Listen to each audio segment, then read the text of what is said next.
Concluyó el Congreso Nacional del PRD con dos resoluciones de alto impacto. Uno, mantenerse mientras al interior del Pacto por México, no salirse del pacto. Y dos, quizá la más importante, reformar el Estatuto 107 para permitir la reelección de dirigentes, incluidos expresidentes nacionales, estatales y municipales.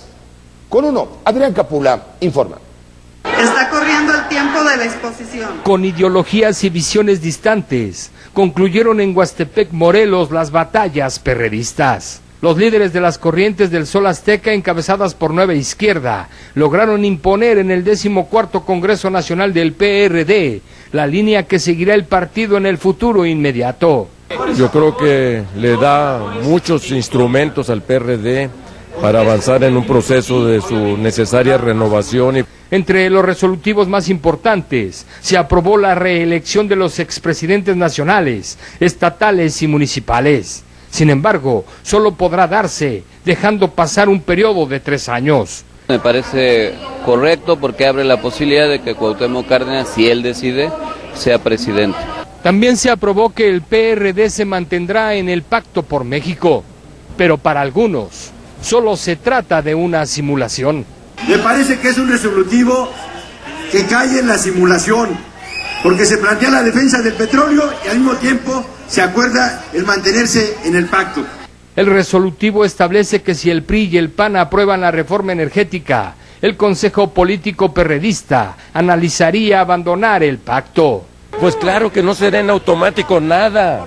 Está establecido que será la Comisión Política Nacional en su momento la que tome las decisiones. Para los opositores del Pacto por México, la salida será en automático. Alertaron que la intención del PRI y de algunos panistas es sacar la reforma energética en 2 días, antes de que termine el periodo ordinario de sesiones. Un madruguete, el fast track, ellos piensan que pueden tener un milagro guadalupano, ¿no? Además, la elección de la próxima dirigencia nacional no será por consulta abierta a los simpatizantes y militantes del partido, como pretendía Marcelo Ebrard, quien amenazó con tomar medidas drásticas que incluirían la posibilidad de impugnar ante el Tribunal Electoral. Nosotros estamos preparando la impugnación correspondiente en términos de ley y la presentaremos y le daremos seguimiento, porque nos parece que esto puede dividir al partido. En la lucha por la defensa del petróleo, los delegados perredistas convocaron a crear un gran frente nacional de las fuerzas democráticas de izquierda y que Cuauhtémoc Cárdenas la encabece. En Huastepec, Morelos, con uno, Adrián Capula.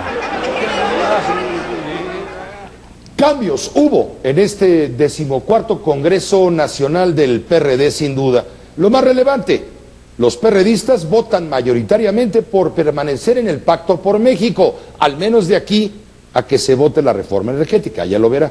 Pero lo más importante quizá es el cambio al artículo 107 del Código de Estatutos Internos del Partido del Sol Azteca, que impedía desde su fundación por el propio Cárdenas que hubiera reelección de directivos del partido, comenzando por el líder nacional y los líderes estatales. Eso es lo que nos deja. Bueno, y también, claro, la posición tan incómoda en la que ha quedado Marcelo Ebrard. Con uno, Jesús Silva Herzog Márquez y el análisis justamente de todo este tema que ocurrió los últimos 4 días allá en Huastepec, en Morelos.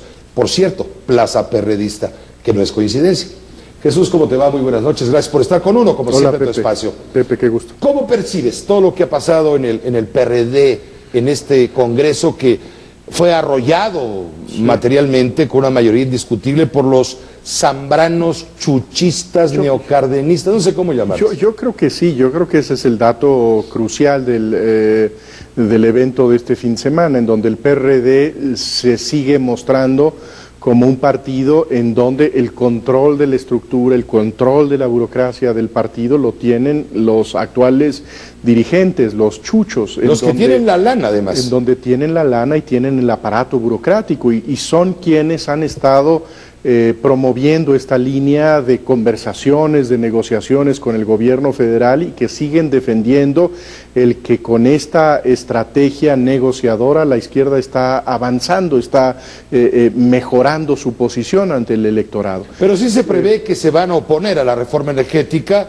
y ahí se va a poner en riesgo quizás su permanencia en el pacto, aunque hoy hayan dicho que se quedan. A mí me parece que esa es también otra de las conclusiones, el hecho de que se decide permanecer en esta mesa del Pacto por México, pero esto se suspenderá o por lo menos se revisará próximamente cuando yo creo que podremos esperar el Congreso apruebe una reforma energética por parte del PRI y del Partido Acción Nacional. En ese sentido, creo que es reiterar el respaldo al Pacto por México, pero también ponerle fecha de caducidad hasta que la reforma energética se aprueba y en ese momento se decidirá, cosa que me parece que sería ya muy difícil para la izquierda mexicana permanecer en el pacto después de que esto aconteciera, ¿no? Claro. Jesús, ¿no vislumbras la posibilidad de una gran ruptura al interior de las tribus perredistas si el PRD obviamente le dirá no al pacto, pero lo hará caballerosamente? Sí. ¿Por qué? Porque poderoso caballero es don dinero y ellos son los que reciben las prerrogativas como partido político y como tú bien dices, cuentan con el aparato, la burocracia y los recursos. Sí. Pero ahí puede haber una división. Entonces, de ahí me brinco otro tema. Cuauhtémoc Cárdenas. Sí. Cuauhtémoc Cárdenas como elemento aglutinador, aunque haya dicho que se descarta, nunca dijo me descarto, simplemente dijo a lo mejor yo no voy a competir. Te aseguro que si lo aclaman, va. Mira, a mí me parece que en efecto ahí sí hay una unidad de las izquierdas mexicanas frente a la reforma energética, una oposición muy clara a la manera en que están concibiendo tanto el PRI como Acción Nacional la reforma en materia petrolera. Sí. Pero hay una divergencia muy notable en términos del tono, del estilo, de la estrategia a seguir, ¿no? Tenemos por un lado la estrategia de Morena, la que encabeza Andrés Manuel López Obrador, que está pensando en las vías de hecho, en impedir físicamente que los legisladores se reúnan en su sede para discutir estas cosas.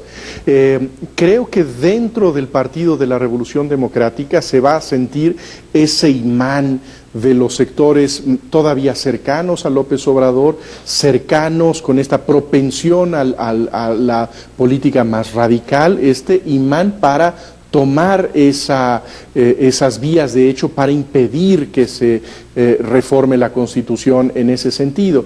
Y por el otro lado, quienes siguen la línea de los actuales dirigentes del partido, pues simplemente votar en contra y cambiar la página para pensar en una consulta popular tiempo después, ¿no? Y colocar a un liderazgo tan brutal, tan de enorme peso moral, frente al verdadero adversario del perredismo, que es Andrés Manuel López Obrador, que es otro personaje de estatura política suficiente como el ingeniero Cárdenas en su momento.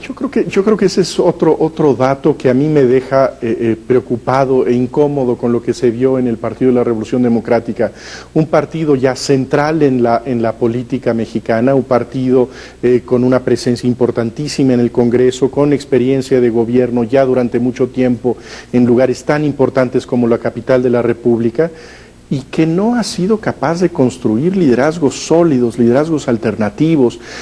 Para mí ha sido penoso ver la erosión del liderazgo de Marcelo Ebrard.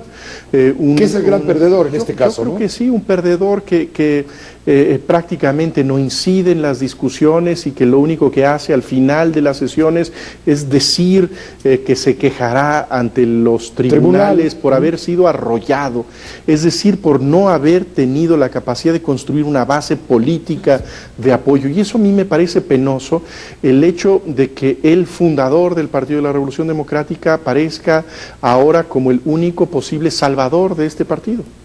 Jesús Silva Herzog Márquez, gracias por estar con uno en tu espacio. Muchas gracias, Pepe. Gracias, muy buenas noches.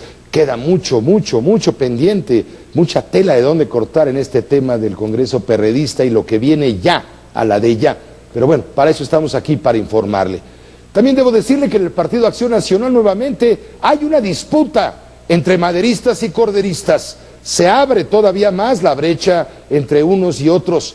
Ahora la manzana de la discordia es por el Pacto por México, precisamente. Cordero le está diciendo a Madero, renuncie, queremos un PAN que sea de veras oposición, que no se entregue al priismo.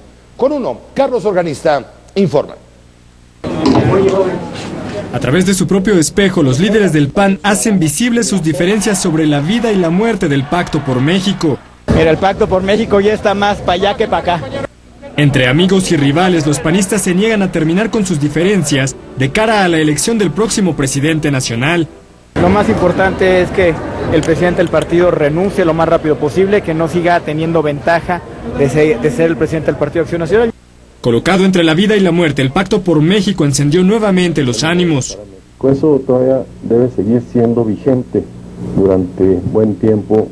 Para sorpresa de los incrédulos, descalificó a su coordinador en el Senado, Jorge Luis Preciado, quien aseguró que el Pacto por México tiene las horas contadas. Entonces, el coordinador de los diputados del PAN, Luis Alberto Villarreal, se sumó a la contraofensiva maderista.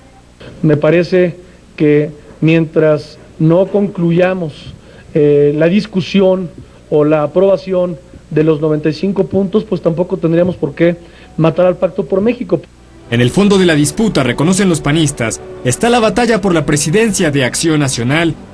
Los corderistas exigen que Gustavo Madero renuncie para que haya una contienda equitativa. Yo creo que debe, en el momento en el que inicia formalmente el proceso electoral interno, debiese separarse de su cargo.